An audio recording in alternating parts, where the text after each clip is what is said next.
My mother-in-law showed up with an emergency preparedness kit for us. "You clearly aren't responsible enough to plan for everything," she insisted. When I showed her our far more comprehensive plan, her reaction was priceless. I'm a 38-year-old guy living in Colorado Springs with my wife, Anna, and our 2 kids. My mother-in-law, let's call her Barbara, has always been a bit overbearing. She believes she's the ultimate authority on all things domestic and has a knack for making backhanded comments about our parenting and lifestyle choices.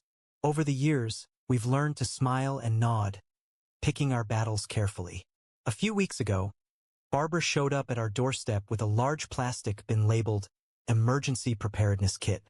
She insisted that we needed it because, in her words, "You clearly aren't responsible enough to plan for everything."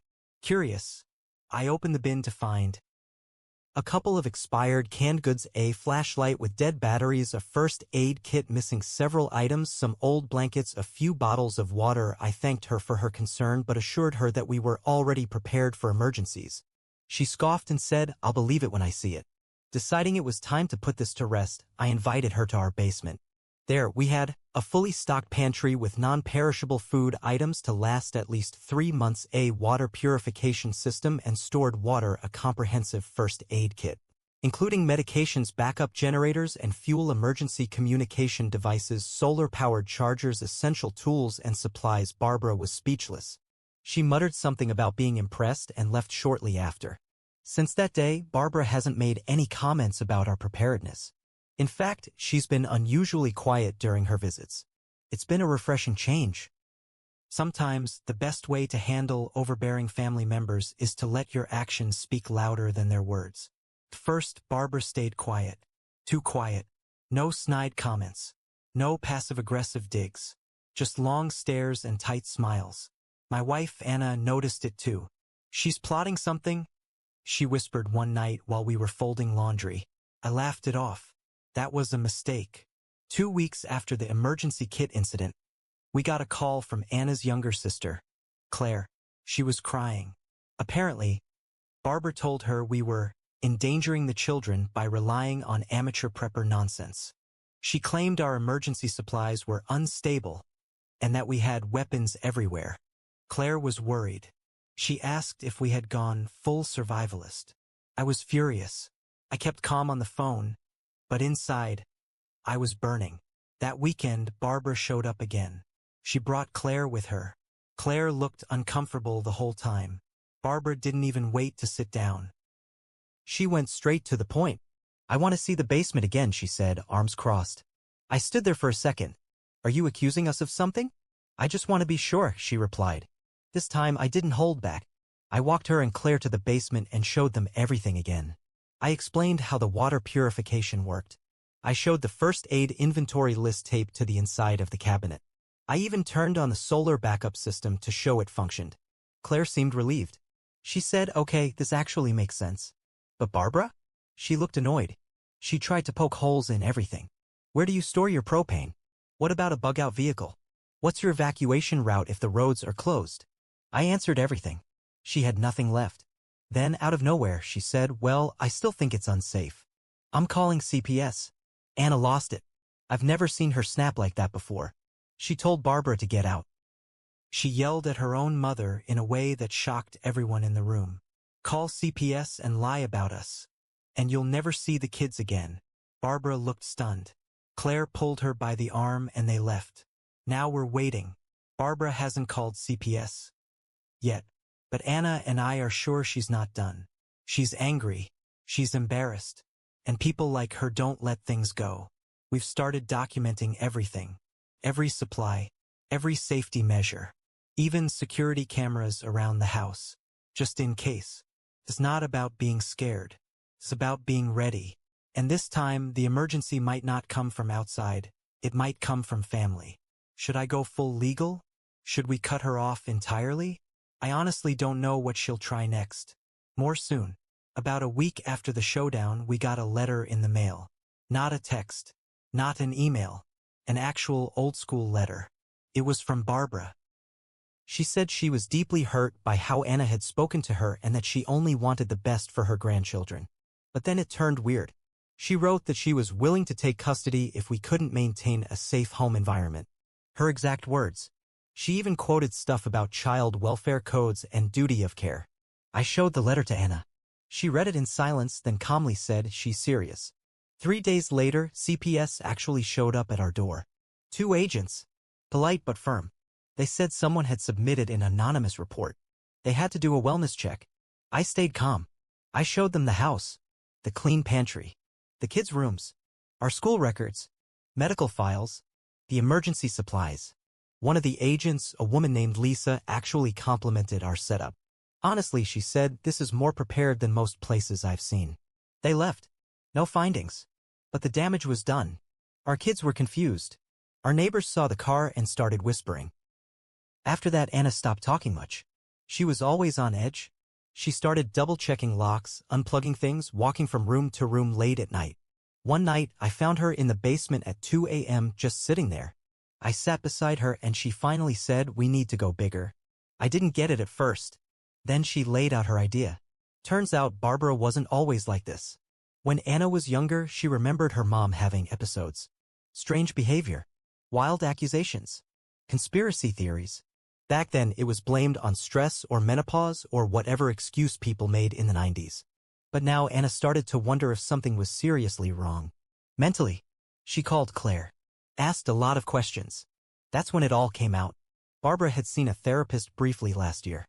She quit after 2 sessions. Said they were trying to get inside her head. She'd also been hoarding food and supplies at home. Claire sent us pictures. Barbara had an entire room full of canned goods, gas masks, and newspapers from 10 years ago, all labeled by crisis type. She didn't think we were irresponsible. She thought everyone else was. Anna came up with a plan. If Barbara wanted to play this game, we'd make her play it in public. But legally, we weren't just going to wait for another anonymous report or another CPS visit. We reached out to an attorney who specializes in family harassment and false reporting.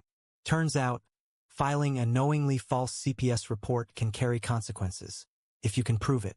So now we're gathering proof. Security footage, the letter, Claire's testimony, even the CPS visit log. We're not doing this to punish her. We're doing this because we're tired of living in fear of our own family. We're ready to take this to court if we have to. The next step is the big one.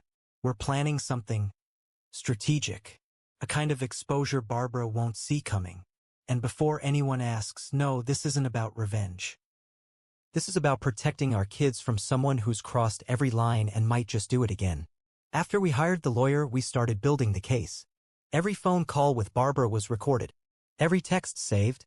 We backed up the security cam footage showing CPS at our door.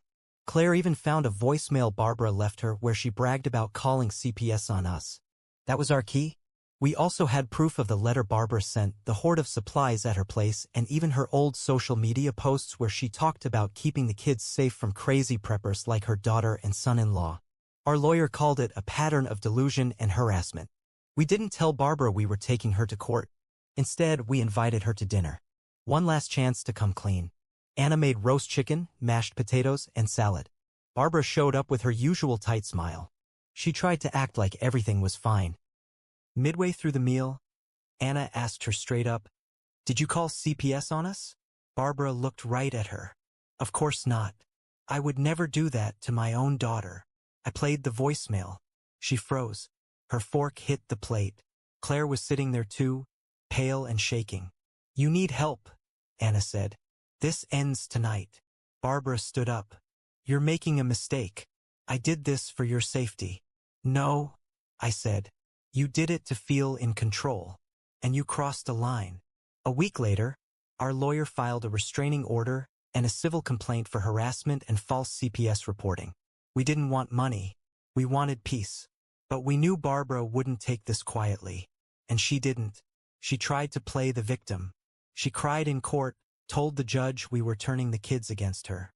She blamed the internet, our obsession with prepping, and even tried to call me unstable. But then our lawyer played the voicemail, read the letter, showed screenshots of her Reddit comments from a throwaway account where she called me a controlling freak who thinks he's a survival expert.